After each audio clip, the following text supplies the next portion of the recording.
Yeah, and I'll take it here where we're watching that radar very closely at that transition that we've been talking about. The snow that came in earlier this morning, transitioning to that rain, freezing rain, some drying out briefly on the south side, but that's not going to last long as we have more of this moisture moving in.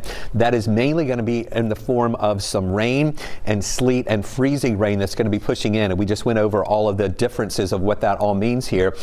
Watch here where we had more of that snow that's been more prevalent to the north of us. Of course, we had it here in Atlanta. Now that snow is being a little more consistent, excuse me, on the north side. There's the mixing that we've been experiencing here in Atlanta where you see the pinks and purples there with that winter mix coming in, some snow mixing in with that sleet and freezing rain. Notice how that is pushing up toward the north too. There's the dry slot that's down to the south. That's not going to last very long. We're already seeing some of that mix filling in to South Fulton right now.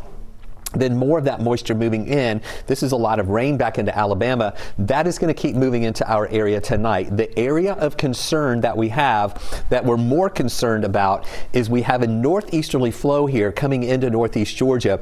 Temperatures here are already colder there, and they're going to be colder for the rest of the afternoon with temperatures below freezing. And as that rain moves into that, that's where we could see some more of the excuse me, the ice buildup that's going to be taking place. Now here's an interesting look at the temperatures for the last 20 hours. Remember yesterday we did get up into the mid 40s at 44 degrees. Then during the evening we fell down closer to freezing, and then overnight we didn't really see a big dip in the temperatures. We were holding pretty much overnight at 33, 34 degrees here, thanks to the cloud cover that was building in, almost acting like a blanket, holding in some or actually not holding in any warm air, but just like not letting those temperatures of the radiational cooling take full effect there. 4 and 5 o'clock we were at 35, then 5 o'clock we were at 34.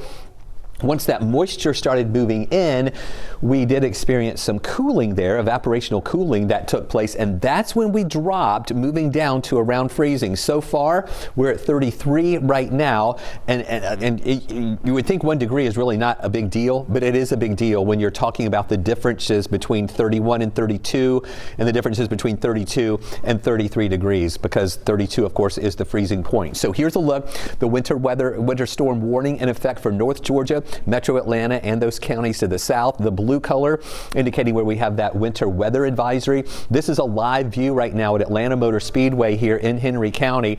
You can see all of the snow we have on the racetrack and in the parking lots there just outside of that. And down in Noonan right now, this is a view of the courthouse where you can see the snow that's piled up there on the roof. Also the snow on the grass there around the courthouse. And every once in a while you can see a little bit of something flying by the camera there, maybe a little bit of sleet that's trying to mix in there now in parts of Coweta County. So here's a look at these temperatures. These are the actual air temperatures we're dealing with right now. A little bit above freezing at 33 here in Atlanta.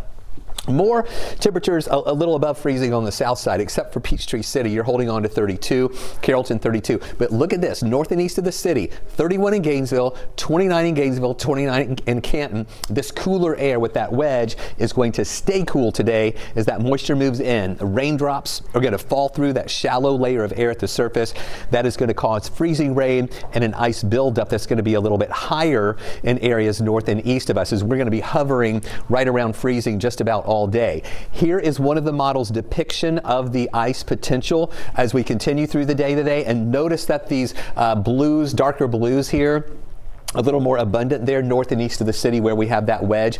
That's what we're talking about, the potential of a 1/4 of an inch, maybe more than a 1/4 of an inch, maybe a 1/3 of an inch in some spots here today. And those impacts, of course, would be for some trees and power lines to come down with a 1/4 of an inch of accumulations there. Hopefully we don't get to a 1/2 inch of accumulations, because that would exponentially make those impacts even worse. Stay with us. We're going to have much more for you coming up, not only after the commercial break, but for the rest of the afternoon.